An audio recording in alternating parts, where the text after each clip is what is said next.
பார்த்துட்டு இருக்க news glitz நேயர்களுக்கு வணக்கம். நீங்கள் கேள்விப்பட்டீங்களா இல்லையான்னு தெரியல, ஆனால் ரொம்ப பெரிய ஒரு தாக்கத்தை வந்து ஒரு விஷயம் உருவாக்கியிருக்கு. அதாவது சமீபத்தில் சென்னை கோர்ட் என்ன சொல்லியிருக்காங்க அப்படின்னா, அன்ஆத்தரைஸ்டு லேண்ட்ஸை வந்து ரெஜிஸ்டர் பண்ணக்கூடாதுன்னு சொல்லி ஒரு பிளாங்கெட் பேனை வந்து தமிழ்நாட்டில் அறிவிச்சிருக்காங்க. இது ஒரு 4-5 மாதமாகவே இழுத்துட்டு போயிட்டே இருக்குது. செப்டம்பரில் ஆரம்பித்த ஒரு விஷயம் வந்து அக்டோபர், நவம்பர் நடுவில் ஒருத்தர் வந்து தமிழ்நாட்டில் வந்து விளைநிலங்களே இல்லை சார்னு சொல்லி, அது எப்படி இல்லைன்னு சொல்ல முடியும், அதை திருப்பி மாற்றுங்கன்னு சொல்லி அஃபிடவிட்டில் கோர்ட் நிறைய விஷயங்கள் சொல்லியிருக்காங்க. ஸோ இதெல்லாம் படித்து பார்க்கும்போது இப்போல்லாம் இருக்கான்னு தெரியும். ஆனால் ஒரு வீடு வாங்கணும்னு சொன்னால் நமக்கு கண்ணை கட்டி காட்டில் விட்ட ஒரு நிலை தான் இருக்கும். ஸோ வீடு வாங்குறதுக்கு என்னென்ன விஷயங்கள் பண்ணணும்னு தெரிஞ்சுக்கிறதுக்காக இன்றைக்கி வந்து ஏஜி கன்ஸ்ட்ரக்ஷன்ஸோட மேனேஜிங் டைரக்டர்ஸ் கிட்ட மீட் பண்ண போகிறோம். நம்ம திரு பழனியப்பன் மோகன் அவர்கள், திரு செல்வி மோகன் அவர்கள் நம்ம கூட இருக்காங்க. வணக்கம் சார். வணக்கம். பப்ளிக் வந்து அவேர்னஸ் வரணும். முதல்ல நம்ம வந்து இவ்வளோ கஷ்டப்பட்டு வாங்குறோமே, அது வந்து ஏன் அன்அப்ரூவலில் போய் நம்ம இன்வெஸ்ட் பண்ணணும், அது ஒரு அப்ரூவலில் வந்து இன்வெஸ்ட் பண்ணால் நம்ம நாளைக்கு என்ன வேணாலும் நம்ம சாதிக்க முடியுமே பார்க்குறோம்.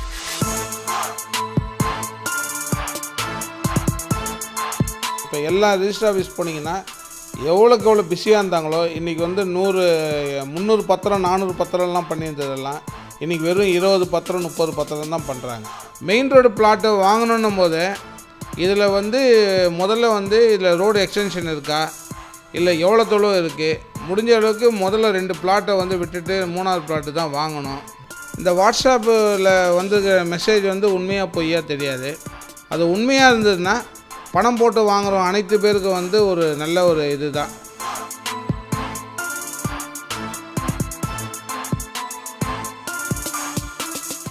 இப்போ இந்த பிஏஎல் வந்து ரெஜிஸ்டர் பண்ணியிருக்காங்கல்ல சார், இந்த கிட்டத்தட்ட ஒரு 3 மாதமாக இழுத்து போயிட்டே இருக்குது. ஒவ்வொன்றா செப்டம்பர் ஆரம்பித்தாங்கன்னு நினைக்கிறேன். செப்டம்பர்லேருந்து அக்டோபர் வந்து அக்டோபர், நவம்பர், திருப்பி டிசம்பருக்கு கொண்டு போயிட்டாங்க. ஆமாம், டிசம்பர் 5ஆம் தேதி போட்டுருக்குறாங்க. இது வந்து திருப்பியும் வந்து எக்ஸ்டெண்ட் பண்ணுறதுனுடைய சான்சஸ் இருக்குது. என்னென்னா கவர்மெண்ட் வந்து இதுக்கு சரியான முறையில் பதிலும் நம்ம சைடில் கொடுக்கல, இன்னும் நம்ம பண்ண போகிறோம் சொல்லலை. இது வந்து முழுக்க முழுக்க வந்து ரெவென்யூ தான். இது அவங்களுக்கு வந்து ரெவென்யூ பாதிக்கப்படுது, கவர்மெண்ட் ரெவென்யூ பாதிக்கப்படுது. இப்போ அப்ரூவ்டு பிளாட்டுனா வந்து உதாரணத்துக்கு வந்து ஒரு 1.5 லட்ச ரூபா அப்ரூவல் பிளாட்டு கிடைக்குதுன்னா அன்அப்ரூவ்டு பிளாட்டுக்கு வந்து 1 லட்ச ரூபாயில் கிடைக்கிது. அப்ரூவ்டு பிளாட்டு ஏன் 1 லட்ச ரூபாயில் கிடைக்குதுன்னா, அவனுக்கு வந்து சரியான முறையில் ரோடு போடலைன்னாலும் பரவாயில்ல, 4 கல் நட்டு கொடுத்தீங்கன்னா அவன் வந்து உடனே ரெஜிஸ்டர் பண்ணிட்டு போயிடுவான். அப்ரூவ்டில் வந்து அதை மாதிரி பண்ண முடியாது. கண்டிப்பாக அது டிச்சு வெட்டி கால்வாய் வெட்டி காமிச்சு கல் போட்டு சில பராமரிப்பு விதிமுறைகள்லாம் இருக்குது அப்ரூவல் பிளாட்டுக்கு. இதெல்லாம் பண்ணால் தான் 2-3 கிஃப்ட்டு கொடுக்கணும், ரோடை வந்து கிஃப்ட்டு கொடுக்கணும். ரோடை கிஃப்ட்டு கொடுத்தா தான் கவர்மெண்ட் வந்து அதில் வந்து ரோடு போடுறதுக்கு முடியும். இது அன்அப்ரூவ்டில் வந்து கிஃப்ட்டு கொடுக்க மாட்டாங்க. அதனால் நீங்கள் எங்கே பார்த்தீங்கன்னா அன்அப்ரூவ்ட் பிளாட் வந்து இன்ன வரைக்கும் ரோடு கூட போட முடியாத ஒரு சூழ்நிலை இருக்கும். இதுதான் பிரச்சனைகள். அதான் கவர்மெண்ட் கோர்ட் என்ன சொல்லுதான், அன்அப்ரூவ்ட் பிளாட்டை ஏன் விற்கிறீங்க, நீங்கள் அப்ரூவல் பிளாட்டு தானே விற்கணும் அப்படின்னா. ஏற்கனவே விற்றாச்சு, இதுக்கு என்ன தீர்வுன்னு சொல்லி சொன்னேன்னா, இதுக்கு முன்னாடி வரைக்கும் விற்ற பிளாட்டுகள்லாம் வந்து அப்படியே விட்டுட்டு இதுக்கப்புறம் வந்து இதுக்கு உண்டான சார்ஜஸை வந்து வாங்கின்னு இவங்களை வந்து ரெகுலரைஸ் பண்ணி விடலாம். ஓகே. இப்போ ஆனால் நிறைய பேர் வந்து அன்ஆத்தரைஸ்டு பிளாட் வாங்கியிருக்காங்க. ஆமாம், வாங்கி இப்போ அவங்களுக்கு வந்து எந்த வகையில் வந்து இப்போ ஆனால் அவங்களுக்கு ரோடு போட முடியாது. இப்போது என்ன கேட்டிங்கன்னா, இந்த 1955 வந்து ஹவுசிங் சட்டம்னு ஒன்று வந்திருக்கு. 71 தான் வந்து டிடிசிபின்ட்டு டவுன் பிளானிங் இது வந்து ஓப்பன் ஆகிருக்கு. சப்போஸ் வந்து இது வந்து அன்அப்ரூவ்டுன்னு சொல்லி சொல்கிறாங்க. 1970 வந்து அது லே அவுட் பண்ணியிருப்பாங்க. அது வந்து இப்போ நீங்கள் என்ன ட்ரீட் பண்ணலான்னு கேட்டிங்கன்னா, அது வந்து அன்அப்ரூவ்டு தான் ட்ரீட் பண்ணுறாங்க. இது வந்து அப்படி பண்ணக்கூடாது. இது வந்து ஒரு கால நிர்ணயம் வந்து இது பண்ணணும். இந்த தேதிக்கு முன்னாடி வந்து கவர்மெண்ட் ரெகுலேஷன் ஸ்கீம் போட்டாங்க. 99 2-3 வாட்டி போட்டாங்க. ஆனால் கோர்ட்டு வந்து ஒரு ரெகுலேஷன் தான் வந்து ஒத்துக்குச்சு. மீதி 2 அதுக்கப்புறம் போட்டதெல்லாம் வந்து ரிவோக் பண்ணிடுச்சு. எவ்வளோ ரெவன்யூ லாஸ் ஆகிருக்கும் சார் இந்த தடை போட்டதுக்கு அப்புறமா? அன்ஆத்தரைஸ்டு பிளாட்ஸை விற்க முடியலன்னு சொல்லி ஒரு தடை போட்டிருக்காங்க சார். கவர்மெண்ட்டுக்கு வந்து இதனால் ஒரு 50% லாஸு சார். 50% வந்து லாஸ். இப்போ எல்லா ரிஜிஸ்டர் ஆஃபீஸ் போனீங்கன்னா எவ்வளோக்கு எவ்வளோ பிஸியாக இருந்தாங்களோ, இன்றைக்கி வந்து 300 பத்திரம் 400 பத்திரம்லாம் பண்ணியிருந்ததெல்லாம் இன்றைக்கி வெறும் 20 பத்திரம் 30 பத்திரம் தான் பண்ணுறாங்க. இது கவர்மெண்ட்டுக்கு வந்து லாஸு. கவர்மெண்ட் பார்த்துன்னு தான் இருக்கிறாங்க. அவங்க என்னென்னா இதுக்கு பர்மனெண்ட் சொல்யூஷன் என்ன பண்ணோன்ட்டு தான் கவர்மெண்ட் பார்த்துன்னு இருக்கிறாங்க. அதனால் கூடிய சீக்கிரம் கவர்மெண்ட் மூலயமா இதுக்கு வரும். ஏற்கனவே வாங்கினவங்களுக்கும் அது இதனால் எதுவும் பிரச்சனை வராது. அவங்களுக்கும் வந்து ரெக்டிஃபிகேஷன் ஏதாவது போட்டு அவங்க நிவாரணம் தான் கவர்மெண்ட் பண்ணி கொடுக்கும். சார் இதனால் வந்து இப்போது டெவலப்பர்ஸ் இந்த ஒரு கேஸ்னால இப்போ அவங்க போட்டிருக்க ஒரு பிளாங்கெட் பேன்னால் டெவலப்பர்ஸ் எப்படி பாதிக்கப்படுறாங்க சார்? சார் எங்களது முன்னாடி வந்து சார் பிளாட் வந்து நான் சொன்ன பாருங்க, ஒரு 1.5 லட்ச ரூபா பிளாட்டை வந்து 1 லட்ச ரூபாயில் நான் வந்து நாங்கள் விற்கிறோன்னா ஒரு லேண்டை பார்ப்போம் சார். லேண்டை பார்த்து நல்லா இருக்குன்னா 1 ஏக்கரா 2 ஏக்கரா இடத்த வாங்கிட்டு 4 கல்லை ஒரே வாரத்தில் கல்லை போட்டு அன்அப்ரூவ்டாக வந்து ரேட்டு கம்மியாக அன்றைக்கி விற்றுட்டு வெளியில் வந்துடுவோம். இன்றைக்கி வந்து என்ன கேட்டிங்கன்னா இது அதை மாதிரி பண்ண முடியாது. அப்ரூவ்டுன்றது என்ன கேட்டிங்கன்னா நியர்லி 8 to 9 மந்த்து வந்து அலையணும் சார். அலைஞ்சி வாங்கணும். அதாவது 2-3 இடத்துல வந்து அலையணும். என்னென்னா இந்த இடம் வந்து எஜுகேஷன் ஜோனில் வருதான்னு பார்க்கணும், இப்போ மிக்சர் ஜோனில் வருதா பார்க்கணும், ரெசிடென்ஷியல் ஜோனில் வருதா பார்க்கணும். எல்லாத்தையும் பார்த்து பொல்யூஷன் கையிலேருந்து இப்போ இது வாங்கணும், பக்கத்தில் சுடுகாடு இருக்கான்னு பார்க்கணும், அப்புறம் ஃபேக்ட்ரிஸ் இருக்கான்னு பார்க்கணும். அதெல்லாம் கோஸ்டல் ஜோனில் இருந்தால் கடற்கரையாக இருந்ததுன்னா கோஸ்டல் ஜோன்லேருந்து 500 மீட்டர் தள்ளி இருக்கணும். சில ரெகுலேஷன்னால் கவர்மெண்ட்டில் வச்சுருக்குறாங்க. அதெல்லாம் பார்த்துட்டு தான் அப்ரூவலுக்கு வந்து கொடுக்கணும். இதெல்லாம் பார்த்து எந்த ஒரு டெவலப்பர்ஸை வந்து பண்ணுறது கிடையாது. என்னென்னா இன்றைக்கி பணம் போட்டோமா நாளைக்கு அது காசு ஆக்கணும். நம்ம இன்றைக்கி பணம் போட்டால் நாளைக்கு காசு ஆக்கணும். இது வந்து என்னென்னா பப்ளிக் வந்து அவேர்னஸ் வரணும். முதல்ல நம்ம வந்து இவ்வளோ கஷ்டப்பட்டு வாங்குறோமே, அது வந்து ஏன் அன்அப்ரூவலில் போய் நம்ம இன்வெஸ்ட் பண்ணணும்? அது ஒரு அப்ரூவலில் வந்து இன்வெஸ்ட் பண்ணால் நம்ம நாளைக்கு என்ன வேணாலும் நம்ம சாதிக்க முடியுமே நம்ம பார்க்குறோம். நம்ம எதுக்கு எடுத்தாலும் நம்ம வந்து தள்ளுபடியில் எது கிடைக்குமோ தான் அதுக்கு தான் போகிறோம். நம்ம தமிழன்ஸு. அதனால் எதில் ஆடி ஒரு புடவை வாங்கினா 2 புடவை இலவசன்றாங்க பாருங்கள், அதில் தான் நம்ம போகிறோமே தவிர அந்த 2 புடவை ஏன் ஒரு புடவை அவங்க ஒழுங்காக கொடுக்கலாமே அப்படின்னு நம்ம வந்து திங்க் பண்ணுறது கிடையாது. சார் இப்போ இந்த NH சைடில் வந்து பிளாட்ஸ் நம்ம போடக்கூடாதுன்னு சொல்லியிருக்காங்க. மேடம் கூட சொன்னாங்க. அதுக்கு என்ன காரணம் சார்? ஆக்சுவலி சார் NHல வந்து பிளாட்டு போட்டாங்கன்னா முதல்ல வந்து அவங்க கமர்ஷியலுக்காக தான் மெயினாக வாங்குகிறாங்க. கமர்ஷியல் வாங்கிட்டு அதில் என்ன பண்ணுறாங்கன்னா அதாவது இப்போது ரோடு வந்து ஒரு 20 அடி ரோடுன்னா மீதி ஒரு 10 அடி வந்து ஃபியூச்சர் டெவலப்மெண்ட்டுக்காக இடத்த வந்து ஒதுக்கி வச்சுருப்பாங்க. இவங்க என்ன பண்ணுவாங்கன்னா NHல வாங்குறவங்க அந்த இடத்தையும் யூட்டிலைஸ் பண்ணுவாங்க. ஸோ பார்க்கிங்கு எல்லாமே அந்த ரோடு NH வரைக்கும் கரெக்டாக கொண்டு வந்து விட்ருவாங்க. இப்போ கமர்ஷியலில் வாங்குறவங்க வந்து கண்டிப்பாக அதில் வியாபாரம் பண்ணணுன்ற வரணுன்னும் போது அவங்க வந்து என்னடா இது நம்ம அவன் இடத்துக்கு ரோடு ஆக்சஸே இருக்காது. இவனே ஒரு பாலம் கட்டிப்பான், இவனே எல்லாத்தையும் பண்ணிவிட்டு அதை கமர்ஷியல் ஆக்டிவிட்டீஸை கொண்டு வந்துடுவான். கொண்டு வந்து நாளைக்கு ரோடு வைடனிங் பண்ணணும் அதுன்னும் போது முதல்ல ஆளாக வந்து இவன் தான் வந்து நிற்பான். நீங்கள் எடுக்கக்கூடாது, எனக்கு காம்பன்சேஷன் கொடுக்கணும் அப்படின்னு சொல்லுவான். மெயின் ரோடு பிளாட்டை வாங்கணுன்னும் போது இதில் வந்து முதல்ல வந்து இதில் ரோடு எக்ஸ்டென்ஷன் இருக்கா, இல்லை எவ்வளோ தொலைவு இருக்குது, முடிஞ்ச அளவுக்கு முதல்ல 2 பிளாட்டை வந்து விட்டுட்டு 3ஆவது பிளாட்டு தான் வாங்கணும். சப்போஸ் வாங்கினா கூட ஃபஸ்ட்டு பிளாட்டு மெயின் ரோடு வாங்கினா கூட அவங்க வந்து அந்த பிளாட்டுக்காரன் வந்து முன்னாடியே நினச்சிக்கணும், நம்ம எனி டைம் வந்து இது வந்து எடுப்பாங்க கவர்மெண்ட்டு, இது காம்பன்சேஷன் எதாவது கொடுத்தா நம்ம வாங்கிறதுக்கு ரெடியாக இருக்கணும் அப்படின்னு ஒரு இதோடு வந்தோன்னா கண்டிப்பாக அந்த ரோடு எக்ஸ்டென்ஷன் பண்ணால் கூட இவன் வந்து கவலைப்பட மாட்டான். பரவாயில்ல நம்ம நினச்சின்னு தான் வந்தான், எதிர்பார்த்து தான் சொல்லுவாங்க. வந்துட்டு நான் இதெல்லாம் எதிர்பார்க்கல ரோடு இருக்குன்ட்டு அடுத்த மாதமே கூட கவர்மெண்ட் வந்து எக்ஸ்டெண்ட் பண்ணுறதுக்கு சான்சஸ் இருக்குது. போது பண்ணலாம். இன்னொன்று வந்து கவர்மெண்ட் வந்து பின்னாடி பிளாட்டுக்கு வந்து காம்பன்சேஷன் கொடுக்கலாம். முதல் பிளாட்டை விட்டுட்டு பின்னாடி பிளாட்டு, ஏன்னா ஹைவேஸு ஒட்டி இருக்கிறதெல்லாம் வந்து ரேட்டு கூடவாக இருக்கும். பின்னாடி பிளாட் வந்து விலை கம்மியாக இருக்கும். ஃபார் எக்ஸாம்பிள் ஃப்ரண்ட்டு வந்து ஒரு 1 கோடி ரூபா போகுதுன்னா கமர்ஷியல் இது, பின்னாடி ரெசிடென்ஷியல் வந்து ஒரு 50 லட்ச ரூபா தான் போகும். அவங்க 50 லட்ச ரூபா பிளாட்டை வந்து வாங்கிட்டு கவர்மெண்ட் ரீட்டைன் பண்ணிக்கின்னு இந்த ஃப்ரண்ட்டில் இருக்கிறவங்களெலாம் வந்து பின்னாடி காசை கொடுத்து இவங்களை அப்படியே வந்து பின்னாடி மூவ் பண்ணிடலாம். அப்போ வந்து கவர்மெண்ட்டுக்கு வந்து யாரும் ஃப்ரண்ட்டில் இருக்கிறவங்க வந்து ரோடுக்கு வந்து சண்டை போட மாட்டாங்க, கோர்ட்டுக்கு போக மாட்டாங்க, ஸ்டே வாங்க மாட்டாங்க. அந்தந்த ப்ராஜெக்ட்ஸ் வந்து ஸ்மூத்தாக போயிட்டே இருக்கும். இந்த மாதிரி ஒரு ஸ்கீம் கவர்மெண்ட் கொண்டு வந்ததுன்னா ஒரு எந்த ஒரு என்க்ரோச்மெண்ட்டை வந்து எடுக்கிறதுக்கு வந்து பிரச்சனையே இருக்காது. சார் இப்போ வாட்ஸ்அப்பில் கூட வந்து நிறைய ஒரு விஷயம் வந்துட்டுருக்கு, பாஸ்புக் அப்படின்னு சொல்லி, அதாவது இந்த ஆதார் கார்டை வந்து ரெஜிஸ்ட்ரேஷன் அப்போ நீங்கள் கொடுக்குன்ற மாதிரி சொல்கிறாங்க. அதை பற்றி கொஞ்சம் சொல்லுங்கள் சார் இந்த ஆதார் கார்டு வந்து இப்போ புதுசாக வந்து ஆதார் கார்டு இல்லாட்டி பேன் கார்டை வந்து டாக்குமெண்ட்டில் வந்து என்ரோல் பண்ணணுன்ட்டு ஒரு கவர்மெண்ட் ஸ்கீம் போடுறதா வாட்ஸ்அப்பில் நான் கூட வந்து பார்த்தேன். அது எதுக்காக கேட்டிங்கன்னா, இப்போது மதுரையில் ஒருத்தர் லேண்ட் வச்சுருப்பாங்க, சென்னையில் வச்சுருப்பாங்க. அவங்க எந்தெந்த ஊரில் மாறுறாங்களோ, ஃபார் எக்ஸாம்பிள் ஒருத்தர் வந்து 5 ஊருக்கு ட்ரான்ஸ்ஃபர் ஆகி போகிறாருன்னா, அவரால் நல்லா ஏர்ன் பண்ண முடிஞ்சுன்னா 5 ஊரில் ஒரு ப்ராப்பர்ட்டி வச்சுருப்பார். ஆனால் அதில் வந்து சிலது வந்து கணக்கு காமிச்சிருப்பார், சிலது கணக்கு காட்டாத இருக்கலாம். இப்போ வந்து கவர்மெண்ட் வந்து செக் பண்ணுறதுக்கு வந்து ஈசி போட்டால் நம்ம போய் அவங்க போய் ஈசி போட்டு நம்ம பேரில் இருக்கா இல்லையான்னு பார்க்க போகிறது கிடையாது. இந்த ஆதாரம் எதுவும் என்ரோல் பண்ணியாச்சுன்னா அவங்க வந்து நம்ம நம்பரை தட்டினாவே நம்ம என்ன ப்ராப்பர்ட்டியை வந்து எந்தெந்த இடத்துல வச்சுருக்குறோன்றது, இவங்க கரெக்டாக இதுக்கு டேக்ஸ் கட்டியிருக்கிறாங்களா, இல்லை இதுக்கு வந்து காலி லேண்டாக இருக்கா, இதுக்கு வந்து பில்டிங் இருக்கா, இதுக்கு ரெவன்யூ இருக்கா, என்ன ரெவன்யூ இவங்க இது பண்ணியிருக்கிறாங்கன்றத ஒருத்தர் வந்து ஒரு 5 ப்ராப்பர்ட்டி வச்சுருப்பார், ஆனால் 3 தான் கணக்கில் காமிச்சிருப்பார். இப்போ 5 வந்து கம்பல்சரியாக கொண்டு வரணும். என்னென்னா பாஸ்புக் வந்து 1 இயர் ஏதோ டைம் போட்டுக்கிறாங்க. 1 இயருக்குள்ளே வந்து அவங்க என்ரோல் பண்ணலன்னா இது கோயிங் டு கவர்மெண்ட்டுன்னு வேறு கொடுத்துருக்குறாங்க. அதனால் வந்து இதனால் பினாமி டிரான்சாக்ஷன் வந்து பண்ணுறதுக்கு இது இல்லை.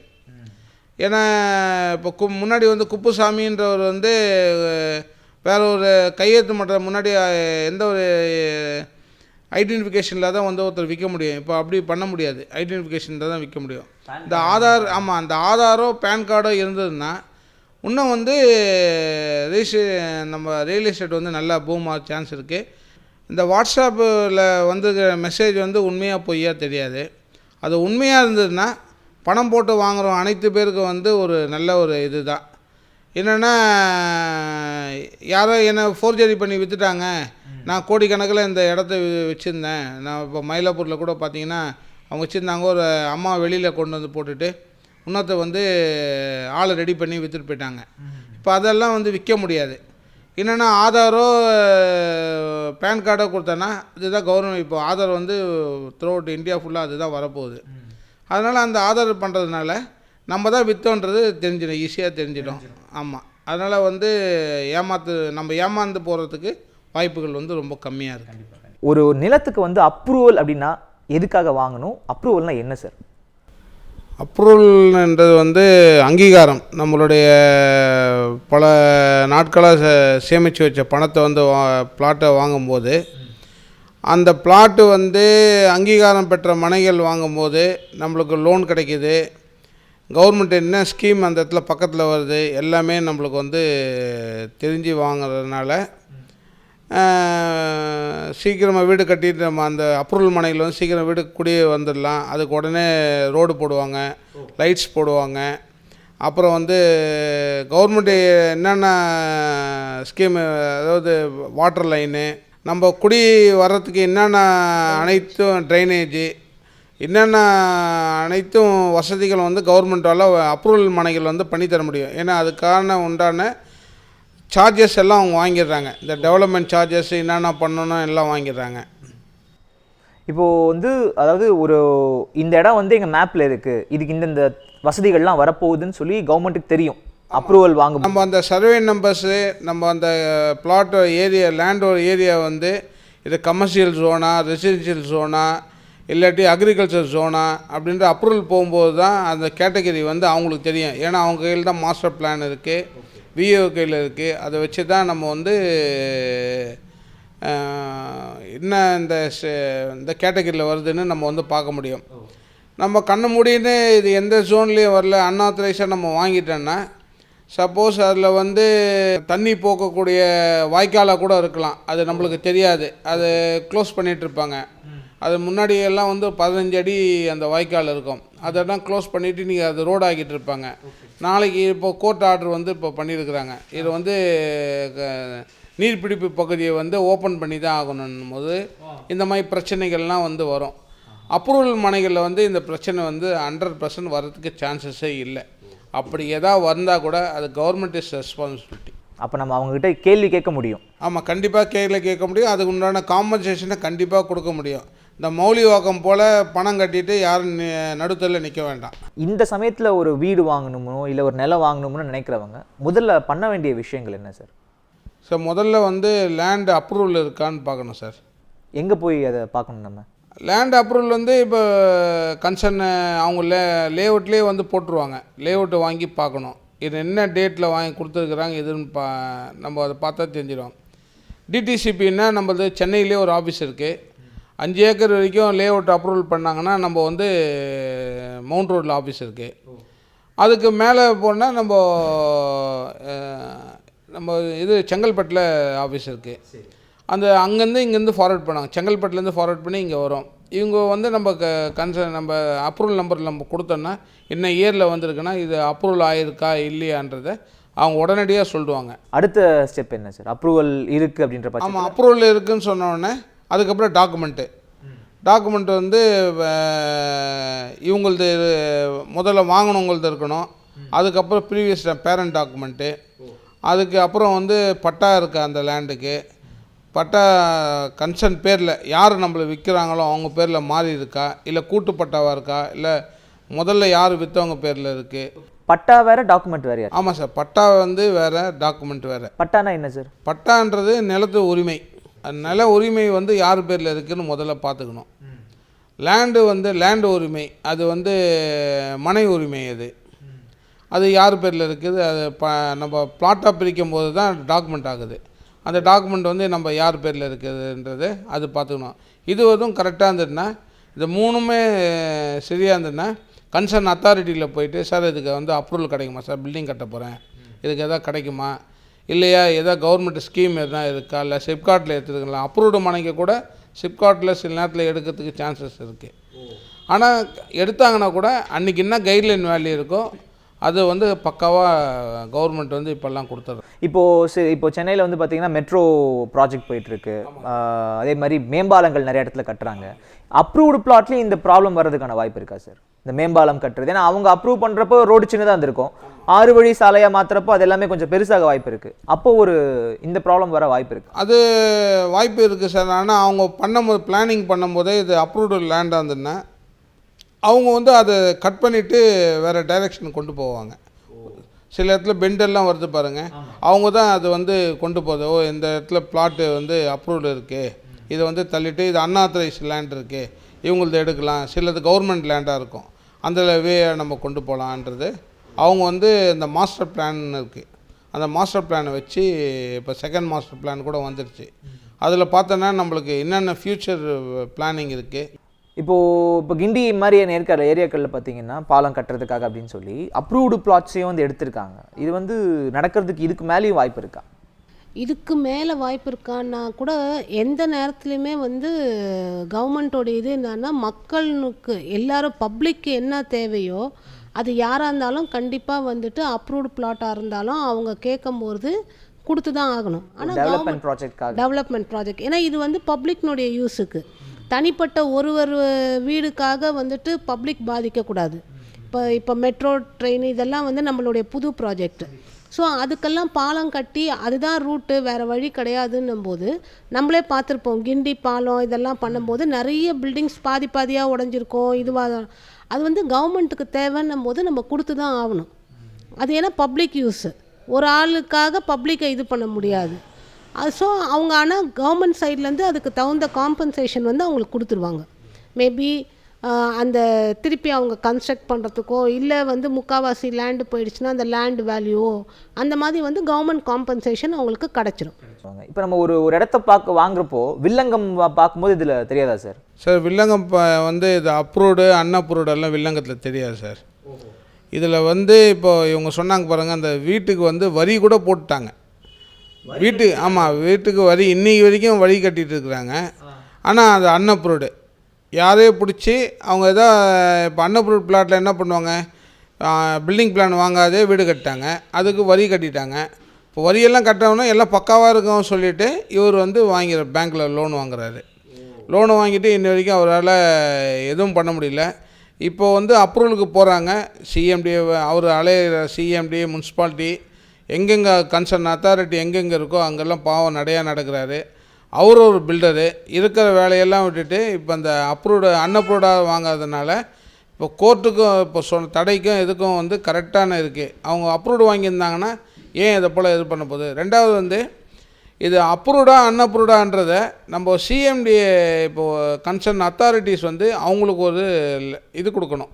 ரிஜிஸ்டர் ஆஃபீஸுக்கு வந்து ஒரு லெட்டரோ ஒரு இந்தந்த சர்வே நம்பர்ஸ் வந்து நாங்கள் அப்ரூவல் பண்ணியிருக்கிறோம், இதெல்லாம் வந்து அன்அப்ரூவ்டு அப்படி சொல்லிட்டு கவர்மெண்ட்டில் வந்து ஒரு இது பண்ணலாம், ரெஜிஸ்டர் பண்ணலாம். அப்போது வந்து ஈசியில் வரும்போது ஈசி நம்ம போட்டோன்னா இது வந்து அங்கீகார பெற்ற மனைகள், இது வந்து அங்கீகாரம் இல்லாத மனைகள் என்று அது வந்து இப்போ புதுசாக இப்போ லேட்டஸ்ட்டாக ஒரு 87 இப்போ எல்லாமே கம்ப்யூட்டரைஸ் ஆகிடுச்சு ஈஸி. அந்த ஒரு 87 கூட நம்ம வந்து அதை இம்ப்ளிமெண்ட் பண்ணிட்டோன்னா பாவம் அப்பாவி மக்கள் வந்து ஏமாற இருக்கிறதுக்கு அவங்க என்ன நம்ம ஊரில் மட்டும்தான் வந்து அப்ரூவல் ஒரு சேனலில் இருக்குது, ஈஸி ரெவென்யூ வந்து ஒரு சேனல் இருக்குது, பட்டா வாங்கிறதுக்கு ஒரு சேனல் இருக்குது, எல்லாத்துக்கும் தனித்தனி சேனல் இருக்குது. இது எல்லாமே சேர்த்து ஒன்றா வச்சுருந்தாங்கன்னா இது வந்து இன்னும் இந்த லேண்டு இது வந்து ரியல் எஸ்டேட் வந்து இன்னும் பூமிங் ஆகிறதுக்கு சான்சஸ். ஒரு சிங்கிள் விண்டோ சிஸ்டம் கூட கொண்டு வரான்னு சொல்லியிருந்தாங்க எல்லாத்துக்கும் சேர்த்த மாதிரி. அது ஆக்சுவலாக பாசிபிளா சார்? ஏன்னா நம்ம நாட்டோட அந்த ஒரு ஜனத்தொகை, நம்ம நாட்டோட சைஸை பொறுத்த மட்டும் அது வந்து ஒரு பாசிபிலிட்டி. கண்டிப்பாக சார். இப்போ ரிஜிஸ்டர் ஆஃபீஸ்லேயே ஒரு தாசில்தாரை நம்ம அங்கே ஒரு அப்பாயின்மெண்ட் பண்ணிட்டோன்னா லேண்டை ரிஜிஸ்டர் பண்ணோடனே அடுத்த நிமிஷமும் பட்டா ஆக்கி கன்சர்ன் அத்தாரிட்டிக்கு அப்ரூவலுக்கு அவங்க கொடுத்துட்டாங்கன்னா தாசில்தார் அங்கே உட்காந்துருந்தாவே இந்த லேண்டு வந்து என்ன மனைகளாக இருக்குது அவருக்கு தெரியும். இது வந்து வாய்க்காலாக இருக்கா, இது வந்து கமர்ஷியல் ஜோனா இல்லை ரெசிடென்ஷியல் ஜோனா, இவங்க ரோடை ரிஜிஸ்டர் பண்ணுறாங்களா. கவர்மெண்ட்டுக்கு வந்து ரிஜிஸ்டர் ஆஃபீஸில் எதை கொடுத்தாலும் ரிஜிஸ்டர் பண்ணுவாங்க. அவங்களுக்கு சர்வே நம்பர், ரோடுக்கு கூட சர்வே நம்பர் இருக்குது, ரோடுக்கு பேர் கிடையாது. அந்த சர்வே நம்பர் போட்டாச்சுன்னா ரோடுன்னு அவங்களுக்கு தெரியாது, அந்த சர்வே நம்பர் கொடுத்தாலும் பண்ணுவாங்க. ஆனால் தாசில்தார் பக்கத்தில் ஒரு ரெவென்யூ ஆஃபீஸர் பக்கத்தில் இருந்தாங்கன்னா கண்டிப்பாக இந்த கேட்டகரியில் இந்த லேண்டு வருது, அவங்களால கண்டிப்பாக ஜட்ஜ் பண்ணி சார் இதை ரிஜிஸ்டர் பண்ணக்கூடாது, இது வந்து நீர்பிடிப்பு பகுதியில் வருது சொல்லி அங்கேயே பேன் பண்ணலாம். இல்லையா இவங்க ரிஜிஸ்டர் பண்ணுறதுக்கு முன்னாடி இதை போய் கன்சர்ன் அத்தாரிட்டியில் போய் கேட்டு அதுக்கு ஒரு சர்டிஃபிகேட் வாங்கிட்டு வாங்க, இது என்ன கேட்டகரியில் இருக்குது அப்படின்னு இப்போ புதுசாக ஒரு ஸ்கீம் கூட நம்ம கொண்டு போகலாம். சரி, இப்போ அப்ரூவ்டு பிளாட்டை கூட சில நேரத்தில் வந்து பப்ளிக் யூஸ்க்காக எடுக்கிறோன்னு சொல்கிறாங்க. இப்போ இதுக்கு ஒரு சொல்யூஷன் அப்படின்னா என்ன சார்? சார் அப்ரூவ்டு பிளாட்டுக்கு வந்து சொல்யூஷன் வந்து அதுக்கு வந்து இப்போ இன்சூரன்ஸ் வந்து புதுசாக கொண்டு வரலாம் சார். இப்போ எப்படி நம்மளுக்கு வீடு வாங்கினதுக்கப்புறம் பில்டிங்கு இன்சூரன்ஸ் பண்ணுறோமோ அதுக்கப்புறம் காலி கிரவுண்டை வந்து இன்சூரன்ஸ் பண்ணுறதுக்கு ஒரு ஸ்கீம் கொண்டு வரலாம். பண்ணியாச்சுன்னா சப்போஸ் எடுத்துட்டா கூட அந்த இன்சூரன்ஸில் அமௌண்ட்டை வந்து நம்ம வந்து கிளைம் பண்ணுறதுக்கு இது பண்ணலாம். அது ஒரு இஎம்ஐ 2 இஎம்ஐ எல்லாம் பண்ணாத, ஒரு வாட்டி பிளாட் வாங்கும் போது ஒரு ஃபிக்ஸட் அமௌண்ட்டு இன்சூரன்ஸுக்கு சேர்த்து நம்ம வந்து பண்ணிடணும். இந்த இஎம்ஐ நம்ம 2 வீலருக்குன்னா பண்ணுற பாருங்க, அது மாதிரி இல்லாத, காருக்கெல்லாம் இல்லாத, வீட்டுக்கு வந்து 15 இயர்ஸாக 20 ஒரு சட்டன் லிமிட் வச்சுக்கணும். 10 இயர்ஸ் வரைக்கும் நம்ம வாங்கினது ஒரு 10 இயர்ஸ் வரைக்கும் வச்சுக்கலாம். 10 இயர்ஸ்க்குள்ளே எந்த ஒரு ஸ்கீமும் வரலைன்னா அதுக்கப்புறம் ஃப்யூச்சரில் வர்றதுக்கு சான்சஸ் இருக்காது சார். அதனால் அது ஒரு 10 இயர்ஸ் வரைக்கும் மினிமம் ஒரு இன்சூரன்ஸ் வந்து போட்டு வச்சுக்கிறது அப்ரூவ் பிளாட்டுக்கு நல்லது. நம்ம எது இருந்தாலும் ஒரு காம்பன்சேஷன் போய் கவர்மெண்ட்டில் கேட்கறதுக்கு பதிலாக இன்சூரன்ஸ் மூலயமா வந்துடும், நம்மளும் உடனே ரிலீவ் ஆகிடலாம். கவர்மெண்ட்டில் நம்ம போட்டு வாங்கினா கண்டிப்பாக ஒரு 3 மந்த் 4 மந்த் ஆகும். இன்சூரன்ஸ்காரனா இருந்ததுன்னா இம்மீடியட்டாக வித்தின் a வீக்கோ 10 டேஸ்லேயோ இது நம்ம லெட்டர் பார்த்தோன்னே அவங்க வந்து கொடுக்குற மாதிரி ஒரு ஸ்கீம் வந்து கவர்மெண்ட் வந்து இது ஒரு ஆர்கனைஸ் பண்ணால் நல்லாயிருக்கும். சார், இந்த ரியல் எஸ்டேட் பிஸ்னஸ் வந்து ஒரு சிங்கிள் விண்டோ சிஸ்டம் வரணும்னு சொல்லி கொஞ்சத்துக்கு முன்னாடி சொல்லியிருந்தீங்க, இன்னும் கொஞ்சம் எங்களுக்கு டீட்டெயிலாக சொல்லுங்கள் சார். சார் இப்போ வந்து ரெவென்யூக்கு தாசில்தாரை வந்து விஓ போய் பார்க்கணும், தாசில்தார் போய் பார்க்கணும், ஆர்ஐ போய் பார்க்கணும், அப்புறம் வந்து முனிசிபாலிட்டி ஆஃபீஸில் போய் பார்க்கணும், அப்ரூவல் இருக்கா, அந்த லேண்டு வந்து அவங்க அப்ரூவல் கொடுப்பாங்களா, இதில் வந்து கீழே தரைத்தளம் மட்டும் தான் கொடுப்பாங்களா. சில பொய்ச்சலூர் எல்லாம் பார்த்தீங்கன்னா 2 ஃப்ளோருக்கு மேலே வாங்க முடியாது. பல்லாவரத்தில் போனீங்கன்னா கீழே ஷில்ட்டை கொடுத்து 2 ஃப்ளோர் கொடுப்பாங்க. இந்த ஏரியாவில் வந்து இந்த பிரெத் இருக்குது, இது இவ்வளோ தான் இருக்குது, இதில் வந்து எவ்வளோ நம்ம கட்ட முடியும், எல்லாமே வந்து முன்னாடி எல்லாம் நம்ம விட்டுட்டோம். இப்போ வந்து எல்லாம் தெரிஞ்சு வச்சிங்கன்னா நம்ம வர சந்ததியருக்கு நம்ம வந்து கொஞ்சம் ஃப்ரீயாக அவங்க வந்து கொஞ்சம் ஹேண்டில் பண்ணுறதுக்கு கரெக்டாக இருக்கும். இப்போ வந்து எல்லாமே நம்ம போகிறதில்ல, ஒரு இதுக்கு லேண்டை வாங்கிடுறோம், அதுக்கு வந்து பட்டா வாங்கிறது கிடையாது. இன்னி வரைக்கும் பார்த்தீங்கன்னா என்னுடைய வீடே வந்து நான் ஒரு 7 வருஷத்துக்கு அப்புறம் தான் பட்டாவை வாங்கினேன், லேண்டை ரிஜிஸ்டர் பண்ணதுக்கப்புறம்.